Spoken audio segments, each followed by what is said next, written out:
Dear student, today we discuss the principle of maximum social advantage. Basically, we can easily divide into the four segments of this theory. The first is what is the maximum social advantage. Second, the graphical verification of maximum social advantage.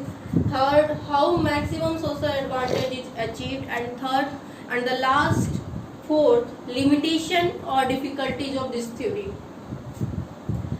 Principle of maximum social advantage, ये किसी भी सरकार की fiscal policy को determine करने में help कर सकता है कि किस तरीके से कोई भी गवर्नमेंट किस हद तक टैक्स को लगाए या किस हद तक एक्सपेंडिचर को खर्च कर सकती है। क्लासिकल इकोनॉमिक्स ये मानते थे कि जो स्टेट का रोल होता है वो बहुत ही लिमिटेड होता है। उनके लिए सिर्फ तीन काम होते हैं। पहला internal security, second is external security just like as a war, and third is the maintenance of law and order. उनका ये मानना था classical economics just like Adam Smith कि स्टेट का इंटरवेंशन कम होना चाहिए किसी भी इकोनॉमिक्स एक्टिविटी के लिए। इसी तरह रिकार्डो ने भी कहा कि एवरी टैक्स इज इविल और private expenditure is a productive. लेकिन प्रोफेसर डॉल्टन ने इसका काउंटर एक्सप्लेनेशन दिया कि no, every tax is not evil and every expenditure is not unproductive. उन्होंने कहा कि जब गवर्नमेंट अल्कोहल या ड्रग्स या किसी भी नॉर्कोटिक्स चीज़ों पे जब टैक्स लगाती है तो वो जो टैक्सेस होते हैं वो आपके हेल्थ को सिक्योर करने के लिए लगाए जाते हैं। इसी तरीके से जब सरकार एग्रीकल्चर या फिर इंडस्ट्री या पब्लिक हेल्थ या एजुकेशन पे खर्चा करती है तो ये जितने भी खर्चे होते हैं वो ह्यूमन डेवलपमेंट के लिए या इकोनॉमी के डेवलपमेंट के लिए खर्चे होते हैं, इसलिए हम इन खर्चों को अनप्रोडक्टिव खर्चा नहीं कर सकते हैं। तो प्रोफेसर डॉल्टन ने अपनी किताब the principle of public economics in 1922 में इस सिद्धांत का प्रतिपादन किया। ठीक इसी तरीके से प्रोफेसर पीगू ने भी अपनी किताब स्टडीइंग पब्लिक फाइनेंस इन 1928 में लीस्ट एग्रीगेट सेक्रीफाइस की चर्चा की। उन्होंने ये कहा कि कोई भी सरकार कर उस लिमिट तक लगाना चाहिए जिससे कि होने वाले जो सेक्रीफाइसेस है वो कम हो। तो इन्होंने भी इस सिद्धांत का प्रतिपादन है कि मैक्सिमम एग्रीगेट वेलफेयर, ना कि सरकार के पास रेवेन्यू कलेक्ट करने के लिए बहुत सारे संसाधन होते हैं just like as the taxes और फी और डेब्ट। लेकिन जब सरकार टैक्स लगाती है तो उसको लगने के बाद लोगों को सेक्रीफाइस महसूस होती है कि उनके इनकम का एक हिस्सा सरकार के पास चला गया। ठीक उसी तरीके से जब सरकार खर्चा करती है, पब्लिक एक्सपेंडिचर करती है, तो उससे जो बेनिफिट होती है वो लोगों को काफी खुशी मिलती है कि खर्चा हो रहा है हमारे ऊपर। तो सरकार किस पॉइंट पे सोशल एक्सपेंडिचर और टैक्सेस का डिटर्मिनेशन करे, तो वो कहते हैं कि प्रोफेसर डॉल्टन कहते हैं कि हम उस यूनिट पे मानेंगे कि जहां पर टैक्स लगाने के बाद लोगों को मिलने वाली सेक्रीफाइस एक्सपेंडिचर की उस यूनिट से मिलने वाली बेनिफिट के बराबर होता है। जहां पे ये दोनों marginal sacrifice and marginal benefit equal होता है उसे आदर्श सीमा या उसे आदर्श बिंदु कहते हैं मैक्सिमम सोशल एडवांटेज। इसे हम ग्राफिकल तौर पे भी देख सकते हैं। Unit of tax and expenditure, amount of unit sacrifice due to the tax, amount of unit gain due to the expenditure. यानी कि जब हम टैक्स की एक यूनिट लगाते हैं तो हमें टैक्स से जो सेक्रीफाइस होता है वो 30 यूनिट के बराबर। ठीक उसी तरीके से जब हम एक्सपेंडिचर की एक यूनिट जब गवर्नमेंट खर्चा करती है तो उससे जो बेनिफिट मिलता है वो 80 यूनिट के बराबर मिलता है। ठीक उसी तरीके से जब टैक्स की दूसरी यूनिट लगाई जाती है तो उससे जो सेक्रीफाइस होता है वो 35 यूनिट के बराबर होता है और आपका एक्सपेंडिचर जब एक्सपेंडिचर किया जाता है तो उससे 60 यूनिट के बराबर हमें बेनिफिट मिलता है, एंड सो ऑन 1 2 3 4 5 6 यूनिट। लेकिन एक यूनिट ऐसी होगी जहां पर सेक्रीफाइस और बेनिफिट दोनों इक्वल होता है। दिस इज 4 पे होने वाली सेक्रीफाइस 50 है और जो बेनिफिट होती है वो भी 50 है। यानी ये जो पॉइंट है या ये जो यूनिट है, इसे हम इस यूनिट पर मैक्सिमम सोशल एडवांटेज है। ग्राफ्स के थ्रू भी देखते हैं, जब एक एक यूनिट लगता जाता है तो जो सेक्रीफाइस है वो कंटिन्यू बढ़ती जाती है, और ठीक उसी तरीके से जो एक्सपेंडिचर जब गवर्नमेंट करता है तो उससे मिलने वाली जो बेनिफिट होती है वो लगातार घटती जाती है, क्योंकि this is based on the marginal rule. यानी ये जो सेक्रीफाइस का जो ये डेटा है, this is the upward line and this is the downward line.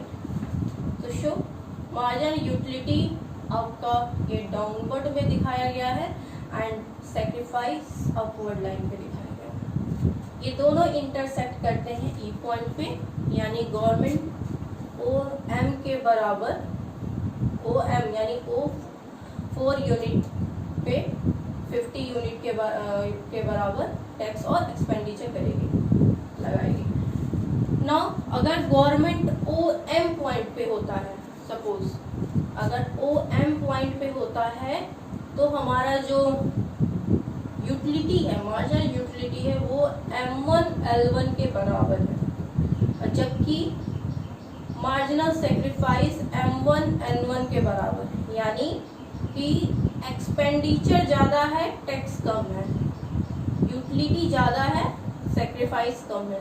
यानी गवर्नमेंट क्या करेगी, यहाँ पे टैक्स को और बढ़ाएगी। वो तब तक बढ़ाएगी जब तक कि दोनों इक्वल नहीं हो जाते। ठीक उसी तरीके से अगर मान लें कि गवर्नमेंट अगर ओ एम पॉइंट पे आता है, ओ एम पॉइंट पे हमारा जो सेक्रीफाइस है वो M2 L2 के बराबर है, जबकि बेनिफिट N2 M2 के बराबर। यानी marginal sacrifice is greater than marginal utility. यानी इस पॉइंट पे गवर्नमेंट अपने टैक्सेस को कम करेगी और एक्सपेंडिचर को बढ़ाएगी, और तब तक बढ़ाएगी जब तक कि दोनों एक दूसरे के बराबर नहीं हो जाते। It's a E point.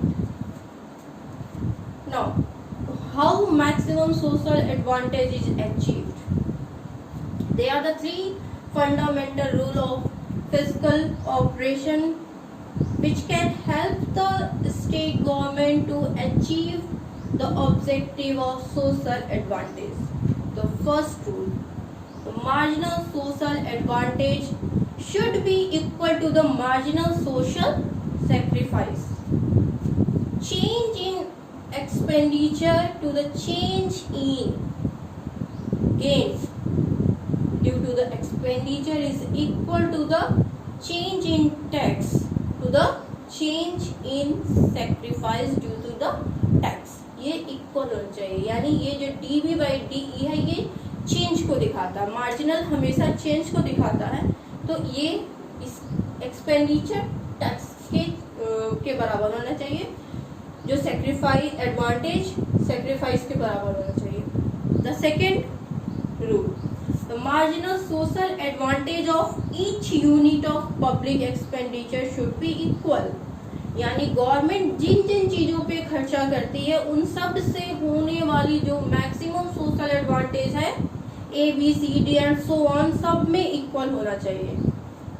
DB upon DE equal to DB upon DB equal to and so on. And the third fundamental rule is the marginal social sacrifice of each unit of taxes should be equal. यानी government जो भी tax लगाती है, जिन चीज़ों से tax लेती है, उनसे होने वाली जो सेक्रीफाइस है वो सब में एक समान होनी चाहिए। DSDT equal to DSDB and so on. Now we discuss and the last section of maximum social advantage and limitation or difficulties. The first difficulties in this theory is the difficult to put in practice. यानी कि इस theory को practice करना ही बहुत कठिन काम है, क्योंकि जैसे जब गवर्नमेंट टैक्स लगाती है तो उससे होने वाली सेक्रीफाइस, फिर जब एक्सपेंडिचर करती है तो उससे होने वाली एडवांटेज, इन सब को कैलकुलेट करना या बैलेंस करना, उसके बाद खर्चा, उसके बाद टैक्स या फिर एक्सपेंडिचर को डिसाइड करना, ये बहुत ही डिफिकल्ट होता है किसी भी गवर्नमेंट के लिए। सेकेंड क्या है कि यूटिलिटीज आर नॉट मेजरेबल। हम सब जानते हैं कि यूटिलिटी जो होता है एक साइकोलॉजिकल फिनोमेना होता है, यानी किसी चीज़ से हमें कितनी सेक्रीफाइस होती है या किसी चीज़ से कितनी बेनिफिट मिलती है, इसको मेजर करना इम्पॉसिबल है। It ignore the macro system. Basically ये जो थ्योरी है ये सिर्फ पब्लिक फाइनेंस से रिलेटेड है, यानी फिस्कल पॉलिसी को लेकर चलिए। बाकी जो मैक्रो सिस्टम यानी और भी इकोनॉमिक में जितनी चीज़ें होती हैं उनको इसने इग्नोर किया। And the last is the limited scope. Basically this is only based on the expenditure and tax and others thing, जैसे कि डेट वेट है, इन लोगों को इसने छोड़ दिया है। तो इसी के साथ ये थ्योरी खत्म होती है। Thank you.